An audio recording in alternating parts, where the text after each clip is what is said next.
warahmatullahi wabarakatuh.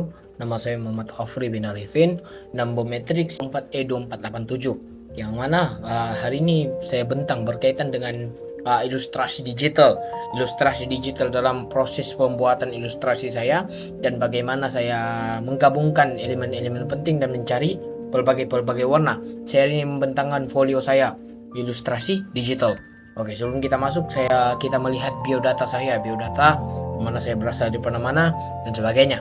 Oke, isi kandungan ini ada 6 isi kandungan. Mana definisi, rujukan, proses lakaran, pemilihan ide, line idea, line art, dan color scheme sama hasil terakhir. Oke, kita masuk pergi definisi ilustrasi digital. Yang mana ilustrasi digital adalah salah satu seni yang diciptakan menggunakan peralatan teknologi yang kini yang menggambarkan sesuatu ide, cerita ataupun konsep secara kreatif. Manakala dari bentuk abstrak, ilustrasi digital merupakan satu bentuk seni yang menggunakan teknologi digital dan medium dalam penghasilan karya dan memainkan peranan penting dalam berbagai bidang seperti periklanan, penerbitan, pendidikan, dan media hiburan. Oke, ini adalah rujukan saya dalam proses pembuatan ilustrasi digital, yang mana ilustrasi digital ini dihasilkan mesti ada rujukannya. Oke, rujukan pertama daripada Ten Heng Luang. Ini berasal daripada Thailand. Dia ini punya karya. Dia punya karya ini adalah salah satu karya ilustrasi yang menggambarkan masa depan, yang mana lebih berimajinasi, berpikir secara depan dan melukis bagaimana kehidupan secara masa depan. Seterusnya Van Breale ini adalah salah satu seni pengkarya ilustrasi digital berasal daripada Belanda. Dia ini terkenal dengan warna pastelnya dan karyanya sering memaparkan watak wanita. Gitu. Lepas tu ini Lim Heng Swee ini adalah salah satu artis ilustrasi yang berasal daripada Malaysia. Terkenal dengan penghasilan ilustrasi digitalnya secara simple tetapi bermakna. Dia ini minimalis, dia punya penghasilan ilustrasi digital secara minimalis tetapi mempunyai maksud yang dalam. Seterusnya kita Rostrani adalah artis pereka watak berasal daripada Amerika Syarikat. Ini terkenal dengan penghasilan karyanya seperti menggambarkan sesuatu image seperti anime dan sebagainya. Tapi dia lebih menghasilkan bentuk abstrak. Bentuk abstrak menghasilkan sesuatu ilustrasi dalam bentuk abstrak supaya mempunyai makna, mempunyai tone, mempunyai color scheme yang menarik. Seterusnya kita pergi Tan Yong Hong. Tan Yong Hong ini merupakan artis dia punya penghasilan ilustrasi digital ini sama juga macam tadi itu. Dia ini minimalis tapi pemandangan tenang. Karyanya sering menampilkan unsur alam. Manakala saya pula kita masuk pergi proses lakaran saya, yang mana sebelum saya ini maksud objek dalam image dan maksud objek dalam ilustrasi saya adalah seorang kanak-kanak yang diselubungi oleh rasa ingin tahu yang sangat tinggi sehingga tidak pernah berhenti berpikir, yang mempersoalkan bagaimana perkara di sekelilingnya sama ada pada waktu siang maupun malam.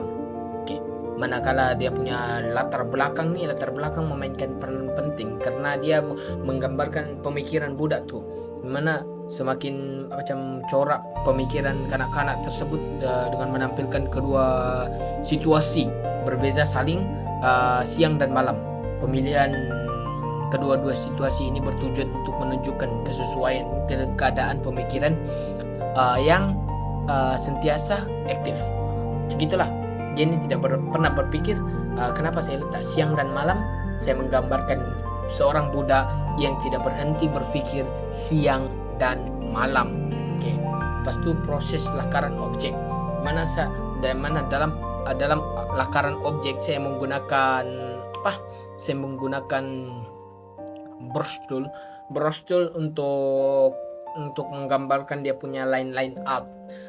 Selain itu saya juga menebalkan beberapa sisi yang di hadapan untuk menampakkan timbul image tersebut. Selain itu, kenapa tujuan saya menebalkan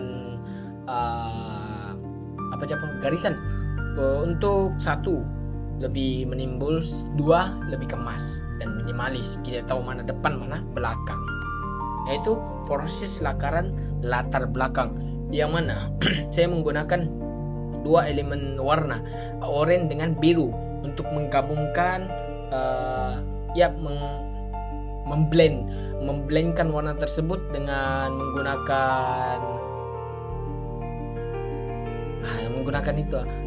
Photoshop. Selain itu saya melakar bukit atau gunung di latar belakang tuh dengan menggunakan warna oranye, warna biru, warna coklat. Ada maksud tersendiri. Kenapa warna biru? Menampakkan, menggambarkan image tersebut jauh dan tinggi. Kenapa dia oranye? Oranye ini terjejar dengan matahari, karena kita boleh tengok dalam image itu ada pencahayaan matahari. Jadi kita boleh menggambarkan, dia ini kena cahaya matahari. Yang belakang tuh pula saya meletakkan warna hijau. Sorry kesilapan saya meletakkan hijau sama merah. Kenapa merah tuh? Kenapa dia macam gelap? Karena dia terlindung dengan bayangan gitu. Lepas itu dalam proses penghasilan ilustrasi digital saya mempunyai dua ide yang menyebabkan saya keliru. Adakah mana satu ilustrasi? Pertama, ilustrasi saya memilih image ini disebabkan saya mau menggambarkan pemikiran seorang Buddha yang tidak berhenti, tapi dikelilingi oleh keadaan yang kosong. Tetapi perkara tersebut dibantah oleh lecture saya. Disebabkan itu saya mengganti beberapa latar belakang. Seperti contoh, saya menggabungkan latar belakang itu saya blender, saya menambah bintang-bintang, saya menambah dari aspek pencahayaan, pentonan, mana satu gelap, mana satu terang, mana satu di bahagiannya kena cahaya dan sebagainya. Oke, seterusnya saya proses line art sama color scheme. Pemilihan color scheme adalah salah satu pemilihan paling penting dalam ilustrasi digital. Ini disebabkan color scheme ini memainkan peranan penting untuk menunjukkan, menggambarkan maksud tersirat dalam ilustrasi yang dihasilkan. Seperti contoh, warna merah dendam, biru ketenangan, hijau ketenangan dan sebagainya lah. Dan saya memilih warna biru. Kenapa saya memilih warna biru? Kenapa saya memilih warna biru tidak warna kuning? Sebab warna biru saya boleh menggambarkan pemikiran Buddha nih masih positif, tapi tidak berhenti untuk memikirkan siang dan malam. Gitulah. Seterusnya hasil terakhir saya, yang mana saya image ini menggambarkan Buddha sedang duduk dengan latar belakang terperangkap siang dan malam, yang mana kita boleh lihatlah. Saya boleh terangkan tadi maksud daripada image saya, yang mana image saya nih menggambarkan seorang Buddha. Dia ini tidak berhenti berpikir siang dan malam, yang mana dia melihat sini betapa indahnya, betapa luasnya dunia, dan boleh jadi konsepkan sebagai macam pemikirannya tidak berhenti walaupun dia sedang menutup mata gitu. Lepas itu ini work with me lah, dari email saya di sini dan nomor telepon saya sini. Oke, sekian, terima kasih daripada pembentangan saya. Nama saya Muhammad Afri bin Arifin. Assalamualaikum warahmatullahi wabarakatuh.